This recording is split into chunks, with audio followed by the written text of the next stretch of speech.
Vamos ao texto bíblico. Nós leremos na carta de Judas. Vocês já ouviram o sermão na carta de Judas?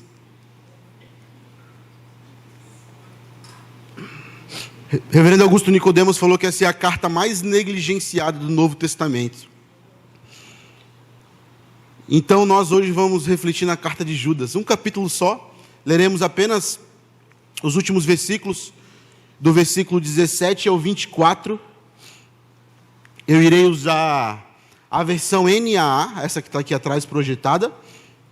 Amém? Leremos do 17 ao 25, perdão. Vamos à leitura das Escrituras, meus irmãos. Verso 17.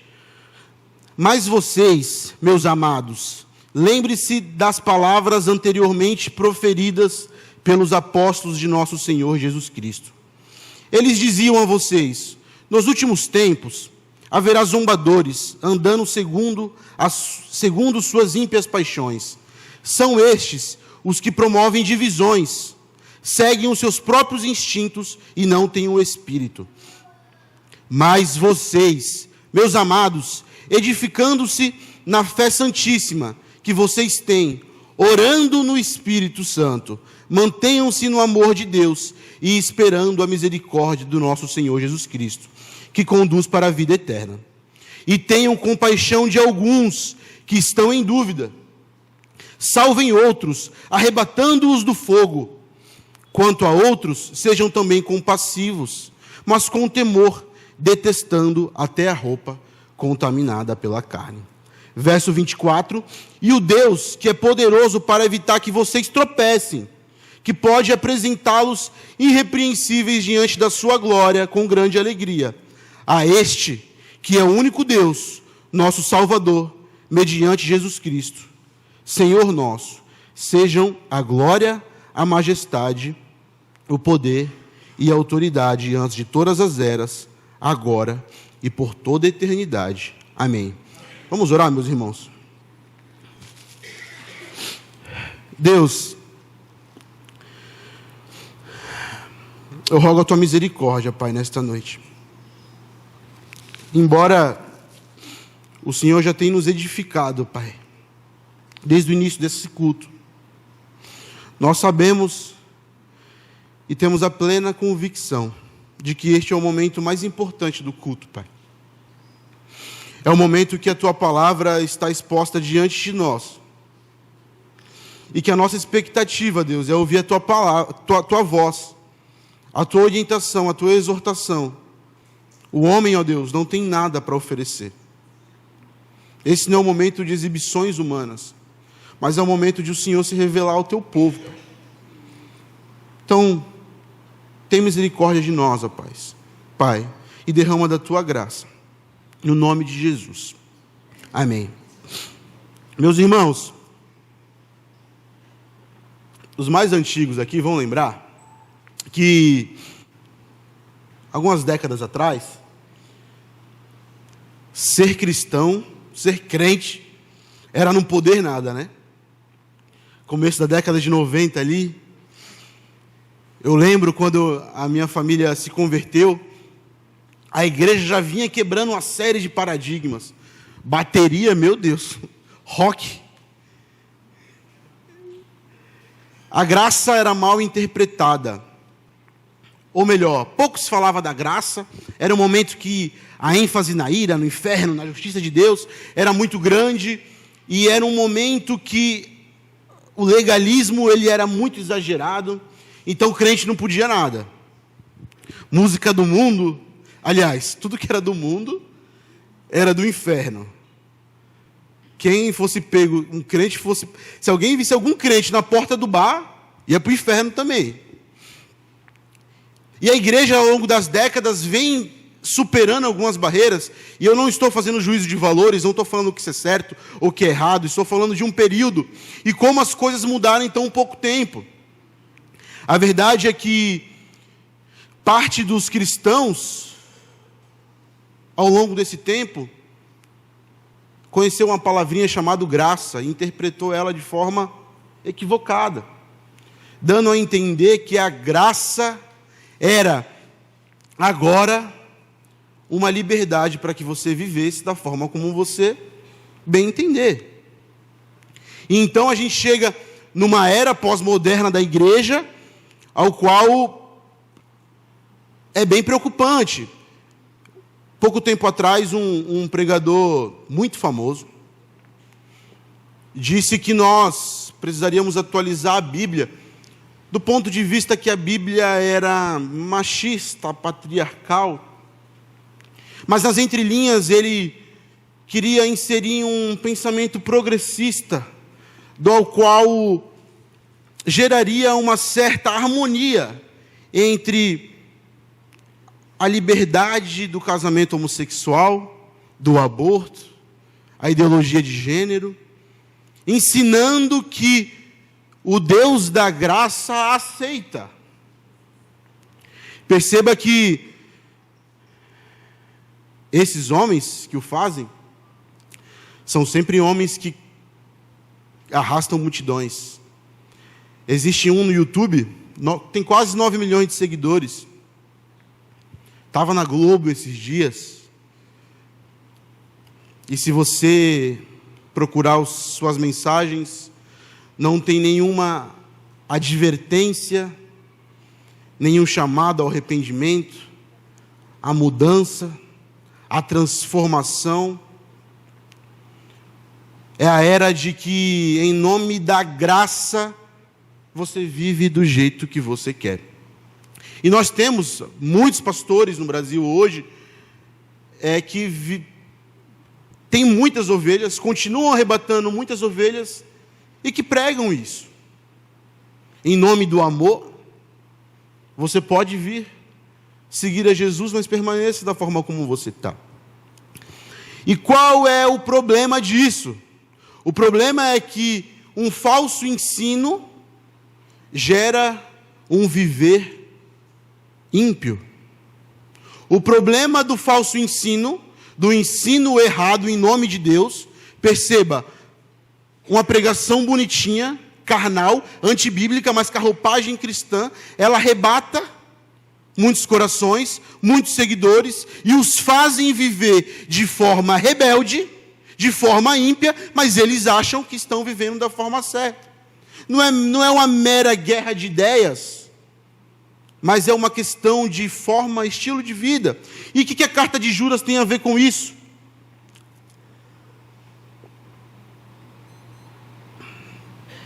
Bastante coisa. No verso 1, a gente consegue ver para quem que Judas escreveu essa carta. Se conseguir projetar o verso 1 para mim, por gentileza.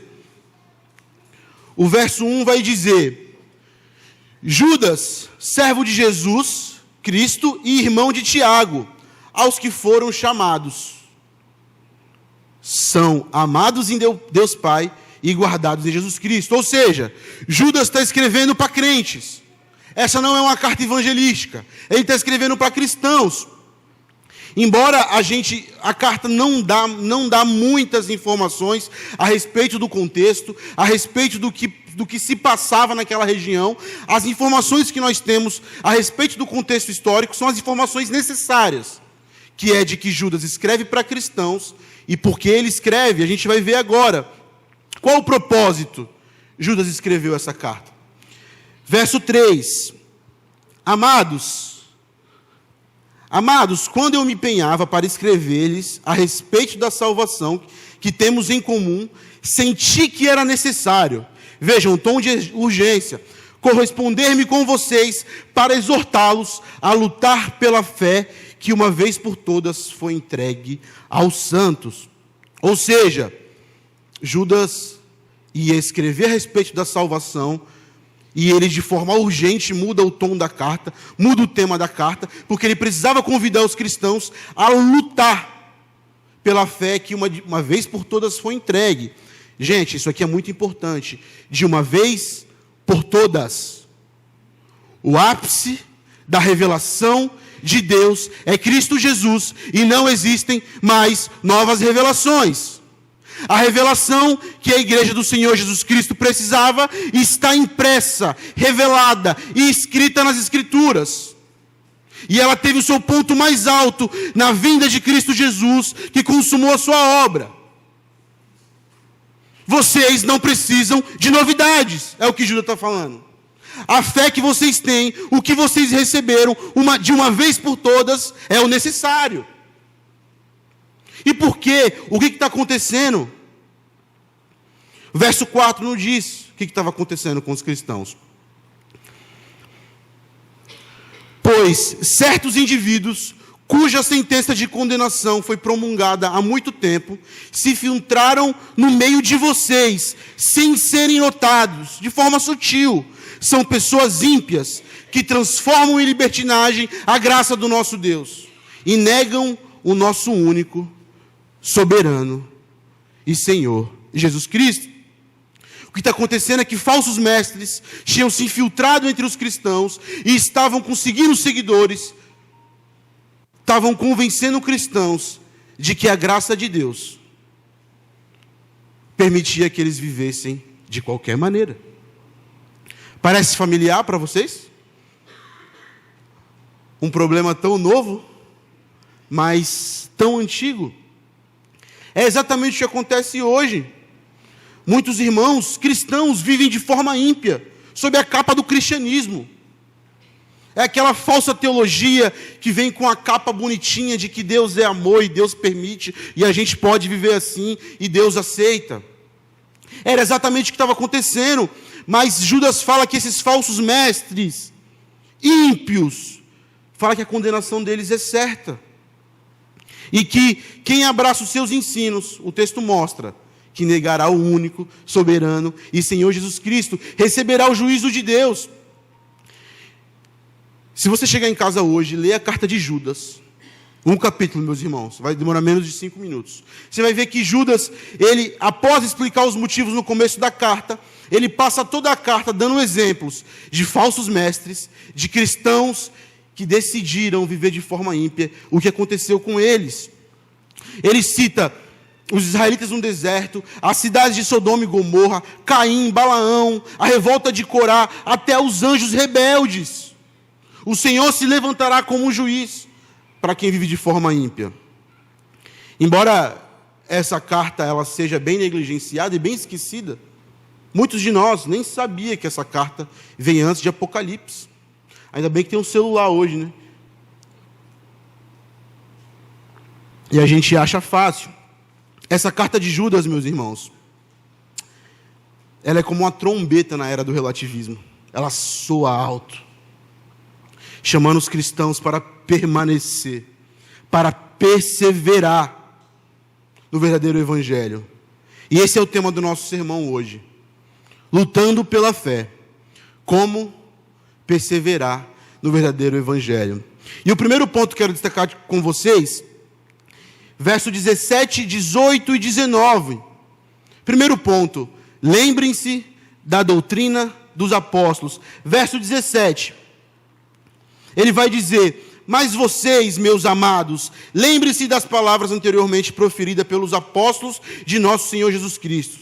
Eles diziam: nos últimos tempos haverá zombadores andando segundo suas ímpias paixões. São estes os que promovem divisões, seguem o seu próprio instinto e não têm espírito. Judas começa a observação dele, a exortação dele, a orientação dele, o chamado dele para os cristãos, dizendo: mas vocês, meus amados, lembrem-se das palavras anteriormente proferidas pelos apóstolos de nosso Senhor Jesus Cristo. Naquele momento em que falsos mestres trazia uma vida ímpia para dentro da igreja, Judas está falando: vocês precisam olhar para os apóstolos e para os ensinos dos apóstolos. E naquele tempo, eles não tinham o Novo Testamento. Os cristãos daquela época precisavam se apegar nas revelações messiânicas do Antigo Testamento. Precisavam cantar os salmos para encher a mente de Deus. E precisavam se apegar naquilo que anos antes, décadas antes, havia sido pregado pelos próprios apóstolos do Senhor.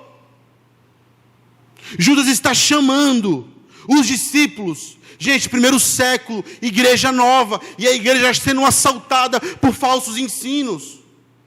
Mas isso não é uma mera discussão doutrinária. Porque esses falsos ensinos faziam os cristãos viverem de forma pecaminosa. E Judas está associando o viver que agrada a Deus à doutrina dos apóstolos.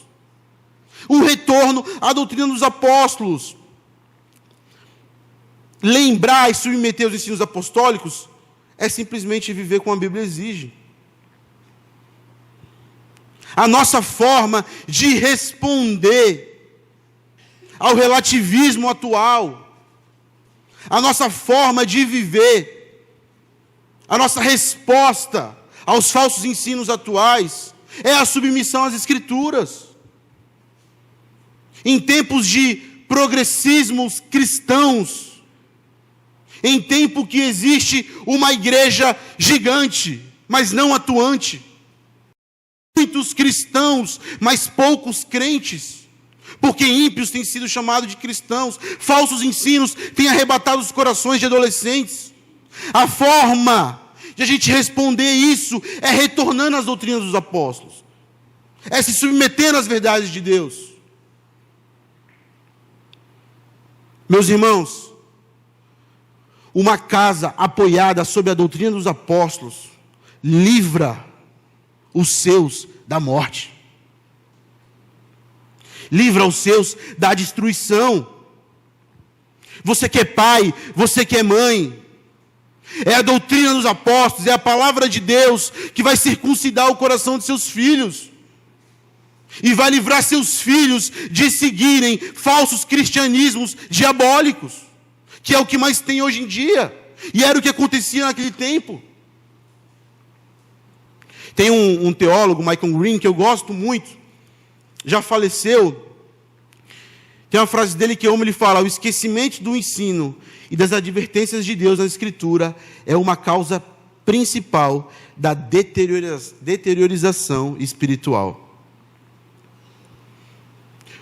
No Novo Testamento, o viver mais piedoso registrado na Bíblia era o da igreja primitiva. E a narrativa bíblica fala que eles perseveravam na doutrina dos apóstolos. Qual é a doutrina dos apóstolos, Henrique? São os ensinos de Jesus Cristo. Aquilo que Cristo tinha ensinado para os apóstolos era o que os apóstolos ensinavam. Você quer conhecer? Leia Mateus 5. Mateus 5, 6 e 7, para ser mais exato. Sermão do Monte. Se você passar o resto da vida lendo Mateus 5, 6 e 7 e vivendo o que está escrito ali, você será um cristão maduro. Doutrina dos apóstolos. Quer livrar a si mesmo e a sua casa da apostasia dos dias atuais? Retorne à doutrina dos apóstolos. Ponto 2. No verso 21 e o verso 22. Perdão, verso 20. Ele diz: mas vocês, meus amados, edificando-se na fé santíssima que vocês têm, orando no Espírito Santo, ele fala: mantenham-se no amor de Deus, esperando a misericórdia do nosso Senhor Jesus Cristo, que conduz à vida eterna. Como se manter no amor de Deus? Como se manter nesse amor de Deus e não viver um cristianismo falso, que leva a vida de destruição, que leva a vida de perdição?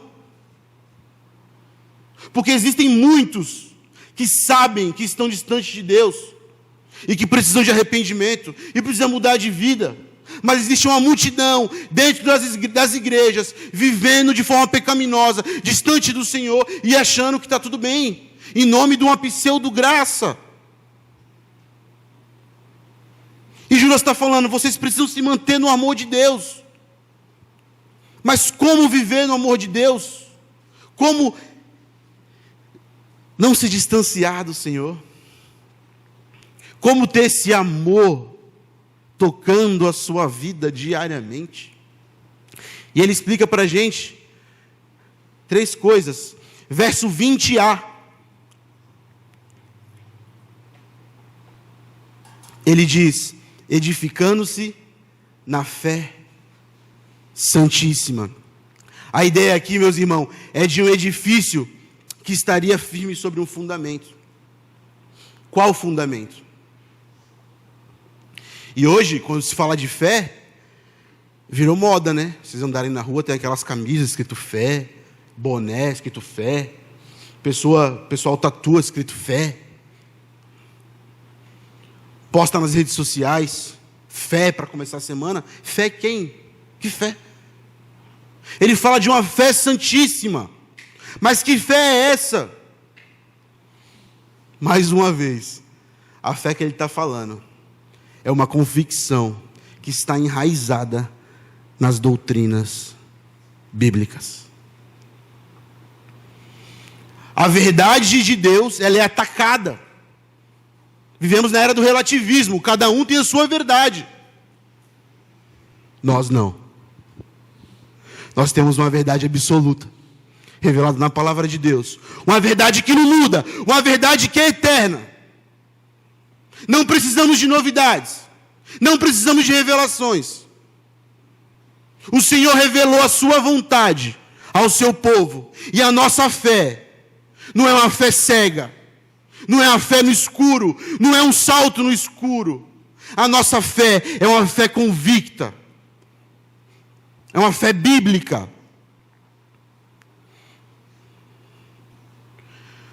O apóstolo Paulo fala: se pregarem outro evangelho para vocês, mesmo que um anjo pregue em outro evangelho, diferente do evangelho de Jesus, que seja anátema, que seja maldição, nós permaneceremos edificados na palavra de Deus. No mundo atual, que a igreja vem sendo sacudida, vem sendo desafiada, pressionada,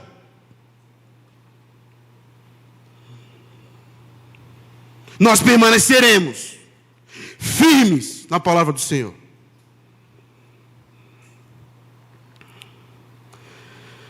E meus irmãos, não se engane, as pessoas, elas acham que viver de forma espiritual não significa ter uma fé racional. Essa é uma mentira do diabo. Nós sabemos em quem temos crido. Nós conhecemos o nosso Deus. O nosso Deus não é uma força, um movimento, algo emocional. O nosso Deus é amor, é a própria verdade revelada nas Escrituras. Creia na Bíblia, viva a Bíblia, se submeta à Bíblia. Deixa ela determinar o que você acredita. Deixa a Bíblia determinar como você pensa, como você enxerga o mundo, o que você ensina para os seus filhos, a maneira como você trata seu cônjuge. Permanecer no amor de Deus, sem submissão às Escrituras, é impossível, meus irmãos. Eu vou repetir. Permanecer no amor de Deus, sem submissão às Escrituras, é impossível. A igreja que investe tempo em tudo. E uma geração de crentes que não conhecem as Escrituras. Uma geração de crente que entra semana, sai semana e não abre a palavra de Deus. Martinho Lutero falava: assim como uma mãe vai até o berço procurar o seu filho, eu vou às Escrituras procurar Jesus, e eu encontro. Uma igreja que desaprendeu ter experiências com o Senhor a partir da palavra de Deus. Uma igreja que acredita que experiência com Deus é barulho. Ponto 2. Ainda no verso 20.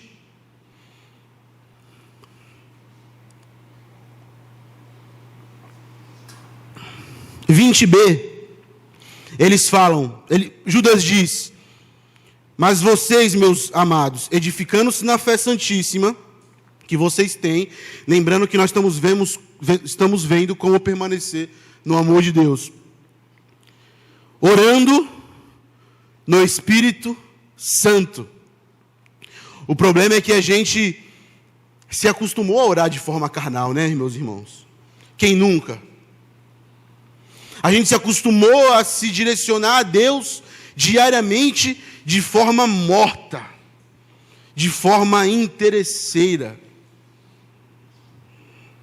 Esses dias, acordei a vida muito corrida, eu precisava muito orar, ter um tempo de devocional. A minha carne me puxava para longe.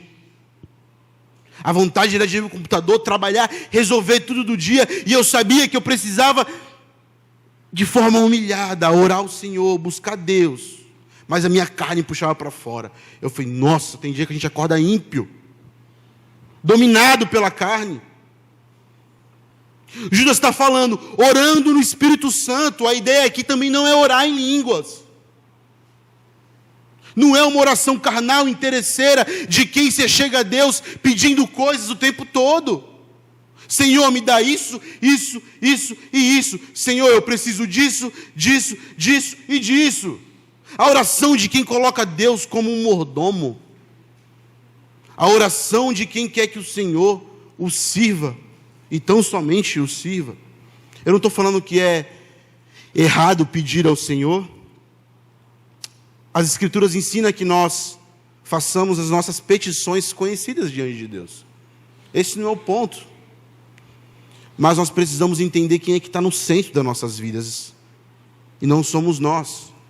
E as nossas orações que só chegam a Deus de forma carnal, pedindo a Deus que realize as nossas vontades, muitas das vontades nossas, vaidosas, mesquinhas, egoístas. Isso não é orar no Espírito. O que Judas está falando é de uma oração guiada pelo próprio Espírito. É de uma oração humilhada. É de uma oração submissa. É de uma oração de quem dobra a servir diante do Senhor. É de uma oração de quem busca a plenitude do Espírito. É de uma oração de quem entra no quarto, ajoelha e fala, Senhor, me visita. Eu preciso tão somente do Senhor. Eu não preciso de mais nada. Eu preciso que o Espírito Santo me encha. Permanecer no amor de Deus, sem a ação miraculosa, poderosa do Espírito Santo, é impossível. E parece que muitos de nós se esqueceram de que a nossa fé é racional, mas ela não é apenas racional, ela também é mística, ela é poderosa. Qual foi a última vez que você entrou no seu quarto, se trancou e pediu a Deus que rasgasse os céus diante de você?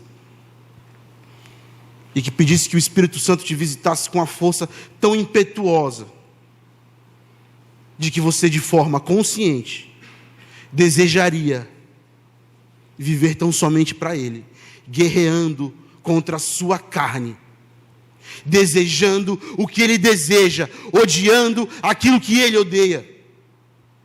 Qual foi a vez que o Espírito te encheu, ao ponto de você chorar pelos seus pecados? Ao ponto de os seus pecados ser, pelo Espírito, esfregado em sua face. Qual foi a última vez? É disso que Judas está falando. Orem no Espírito. A oração aqui, meus irmãos, essa vida espiritual aqui, não é uma vida espiritual de quem conhece, de quem sabe. Não é mera questão de informação. Ah, eu sei que Deus me ama, eu sei que me salvou. Judas está falando de uma experiência com o Senhor, de quem se relaciona com o Senhor por intermédio da ação do Espírito Santo.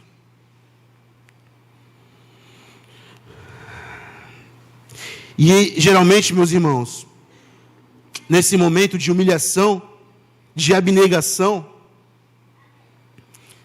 é ser cheio da eternidade de Deus.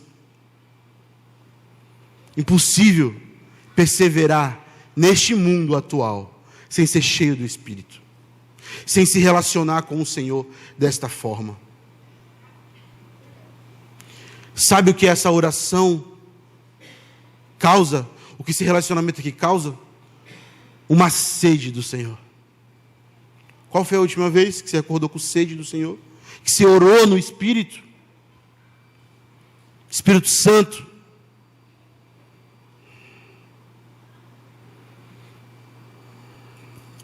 É a oração que você entrega a sua vida ao Senhor.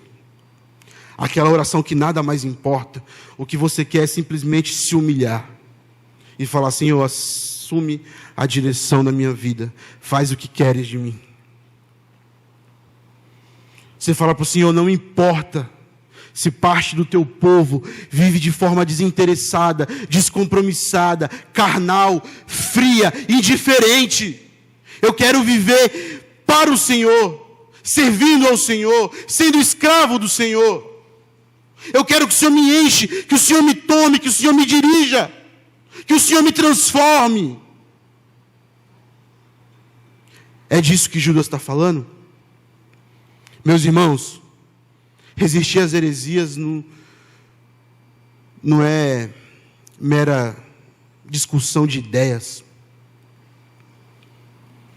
A igreja não resiste aos ataques de Satanás em discussões de ideias, de informações. A igreja do Senhor, a igreja militante do Senhor, ela avança e ela resiste aos falsos ensinos de Satanás no poder do Espírito Santo e na convicção do Evangelho. A terceira forma que Judas ensina para permanecer no amor de Deus está no verso 21b. Ainda no verso 21, ele diz: esperando a misericórdia do Senhor Jesus, que conduz para a vida eterna. Edificado na Bíblia, orando no Espírito Santo e esperando com grande expectativa o retorno do seu Salvador.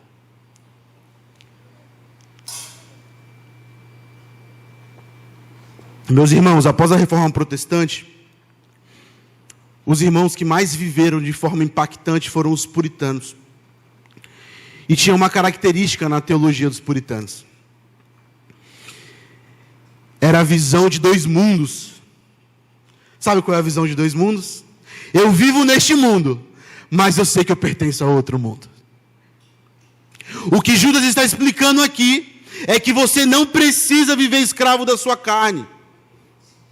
Você precisa permanecer no amor de Deus, através da misericórdia de Jesus, que te conduzirá à eternidade. Eu luto contra mim mesmo, eu guerreio contra os meus pecados, porque eu sei que um dia Ele vai me buscar.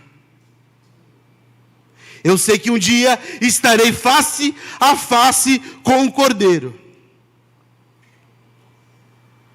A eternidade é uma força nos olhos da igreja, ao qual ela peregrina neste mundo, mas ela está sabendo para onde vai. Ela olha para as dificuldades, ela persevera no Evangelho, ela persevera na doutrina, ela luta contra o próprio pecado, porque ela sabe para onde vai.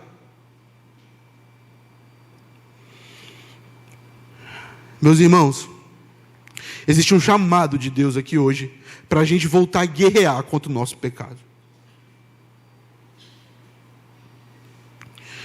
Esperando a misericórdia do Senhor Jesus Cristo. Esperando de forma santa, de forma pura, sabendo que Ele virá nos buscar, que a misericórdia dEle nos alcançará.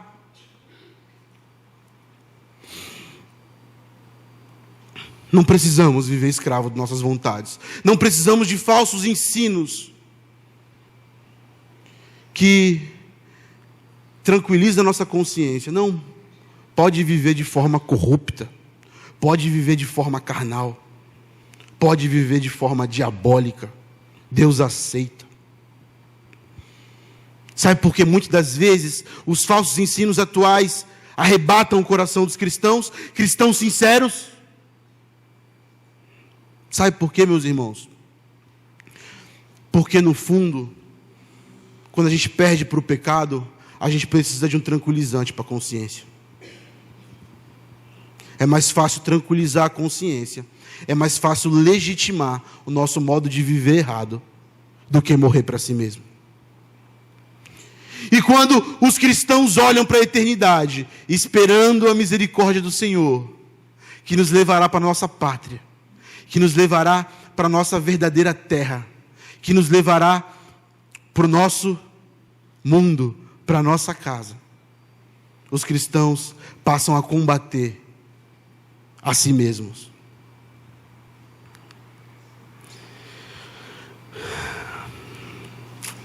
Você tem pensado no retorno de Jesus? Judas, quando escreveu, ele estava pensando no juízo final. Qual foi a última vez que você pensou na eternidade? Qual foi a última vez que seu coração desejou estar face a face com o Cordeiro de Deus? Qual foi a última vez? Nossos corações não anseiam mais a eternidade. Nós vivemos como os discípulos de falsos mestres, que vivem esta vida como se ela fosse o final, como se não existisse um outro mundo, como se não existisse uma outra pátria, como se não existisse a eternidade. Nós vivemos essa vida idênticos aos discípulos dos falsos mestres, usando Deus para realizar suas próprias vontades. Precisamos voltar a viver como peregrinos, passageiros. Tiago fala que essa vida é como uma neblina, ela descerá e subirá rapidamente. Vai passar. E nós estamos vivendo com o coração preso na eternidade, esperando a misericórdia de Jesus, convictos de que a misericórdia de Jesus nos conduzirá à eternidade. Eu já contei essa história, vou contar mais uma vez. Minha esposa às vezes diz que eu conto a mesma história algumas vezes, mas eu vou contar essa. Muitos dos irmãos já ouviram, mas muitos não ouviram. Quem já ouviu me perdoa, tá, gente? No período da pandemia, eu fui em vários velórios.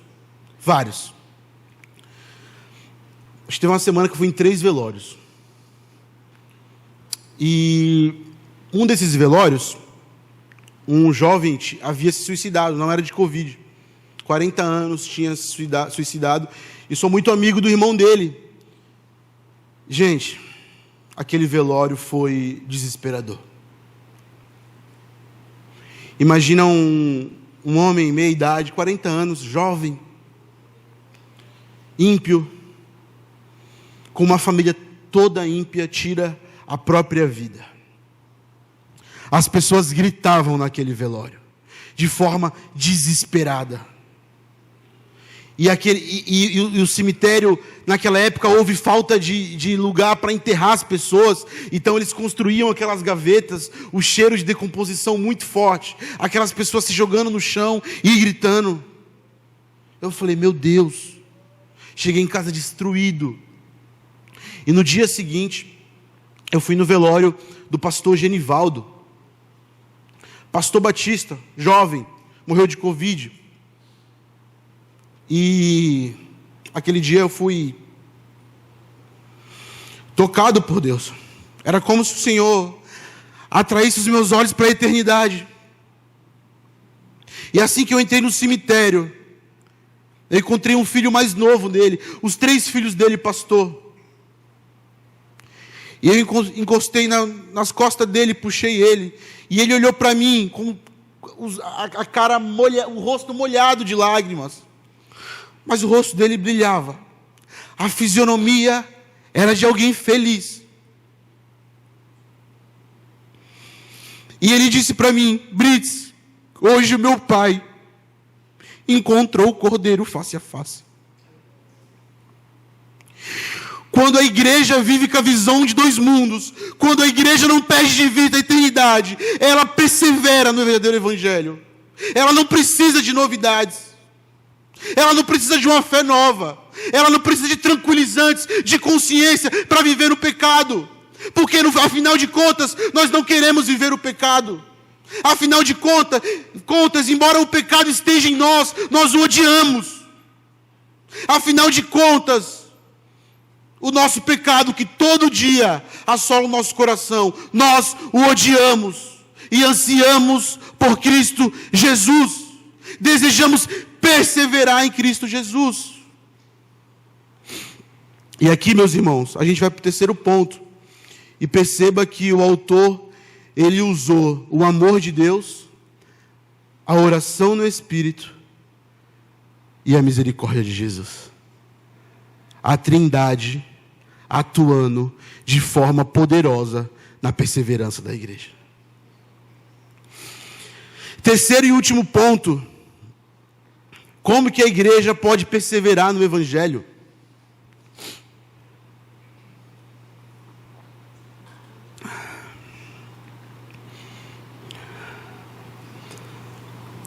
Verso 22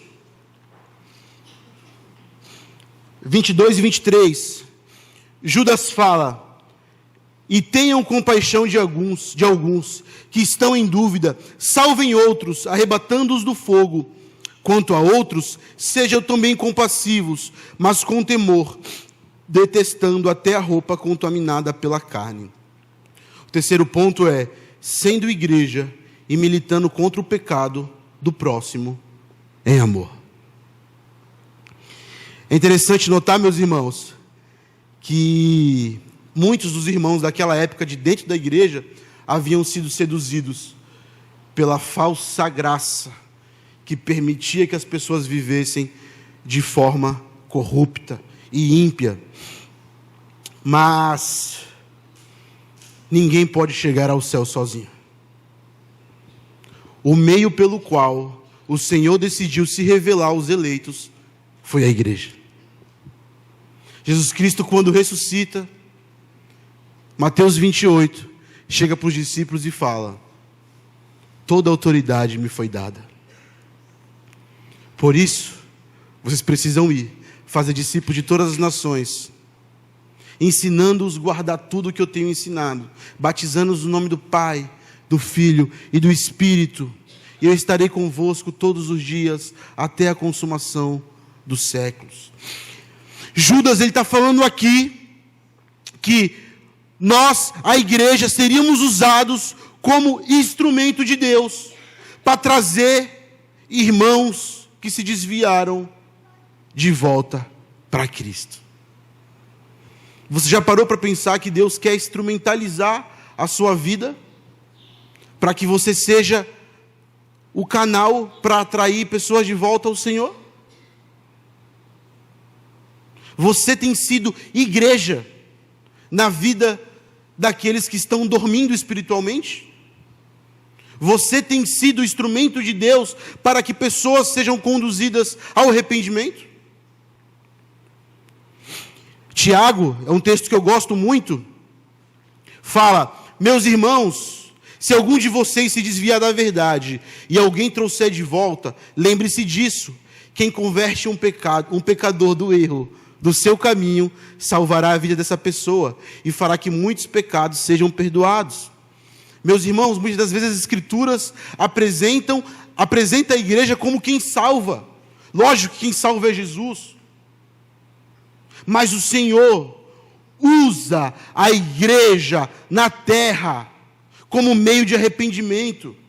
Perceba o papel da igreja no desafio da igreja perseverar no verdadeiro evangelho.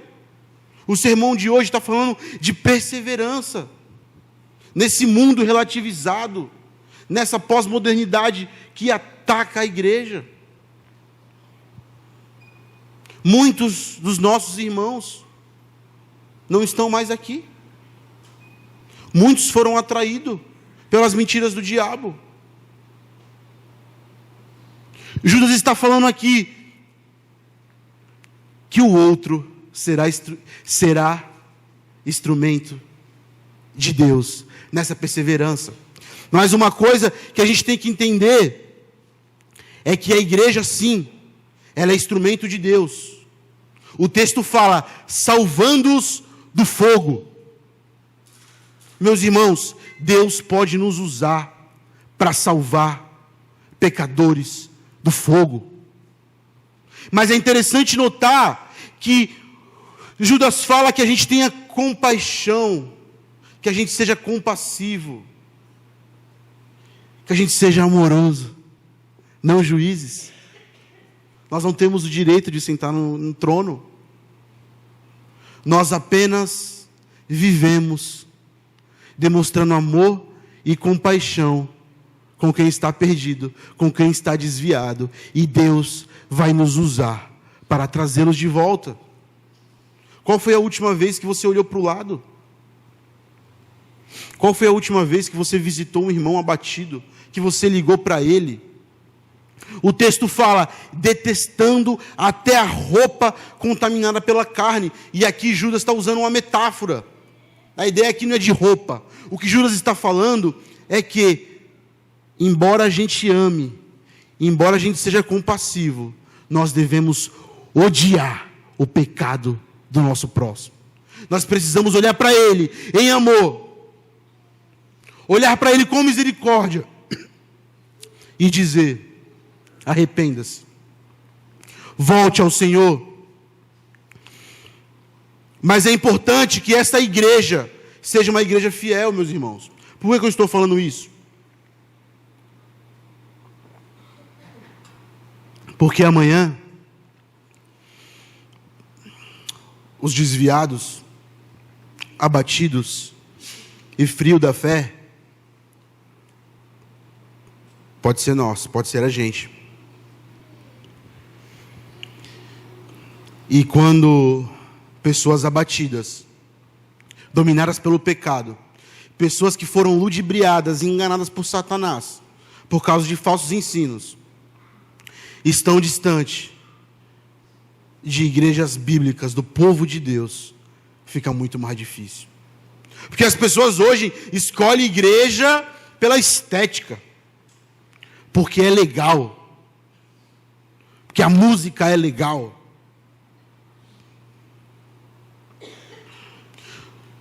Iremos salvar pessoas do fogo, do juízo. De igual modo, seremos salvos por essas pessoas, se precisarmos, em ambientes bíblicos, em ambientes que têm a palavra de Deus como supremacia, como autoridade máxima. E a gente vai caminhar para a conclusão agora do sermão.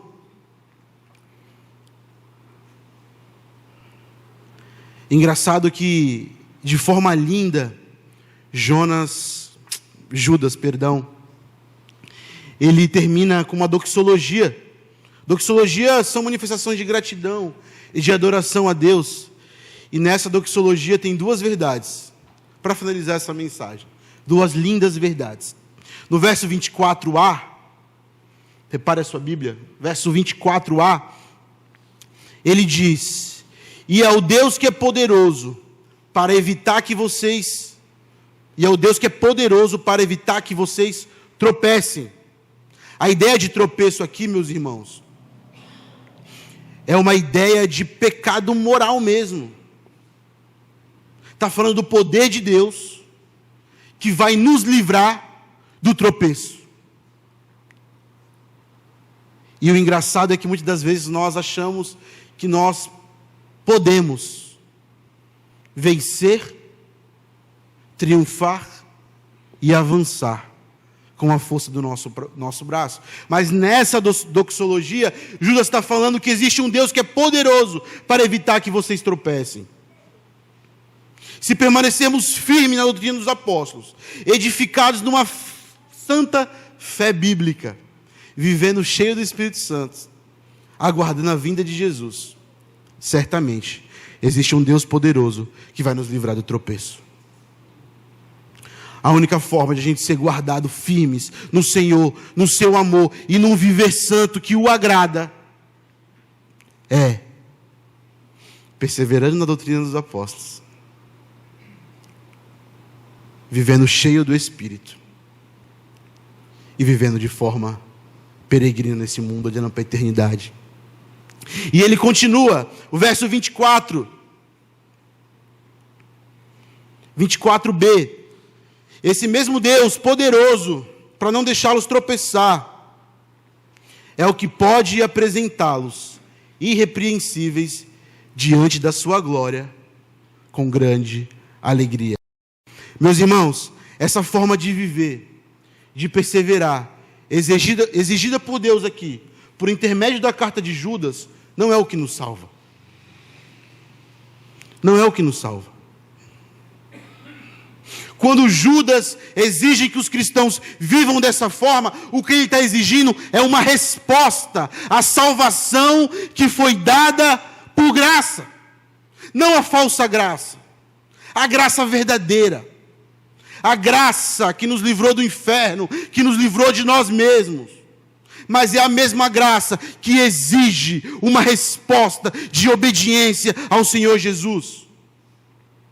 Essa graça vai nos apresentar naquele grande dia, no dia do juízo. E as pessoas, quando se fala em dia do juízo, tem medo, né? Vai ter um tribunal lá, o telão que vai passar os pecados. Já ouviram isso, né, gente? Muitas das vezes.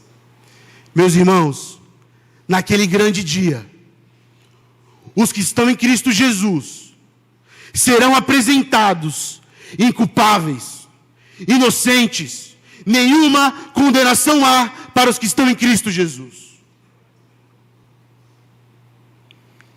O seu advogado já te inocentou. E te inocentou foi com o sacrifício vicário de Cristo Jesus. Embora a gente lute contra o pecado, embora a gente seja assolado neste mundo, a gente continua avançando, perseverando, militando, porque nós sabemos que somos lavados, remidos, justificados pelo sangue do Cordeiro.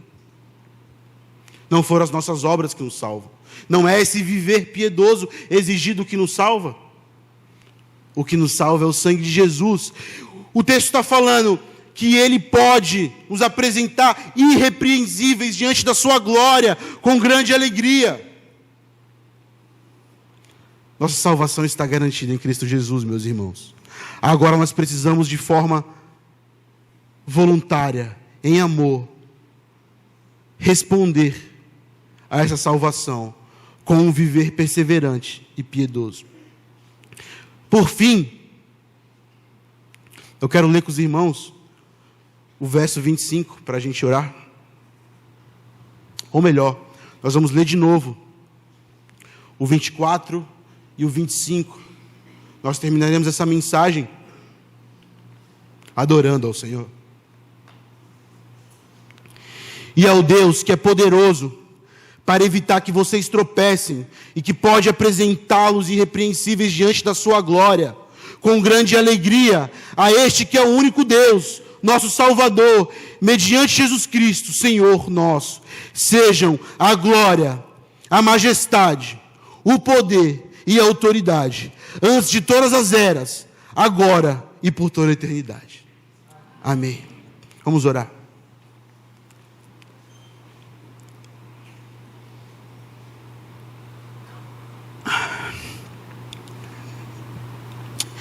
Senhor, segura na mão da tua igreja, Pai.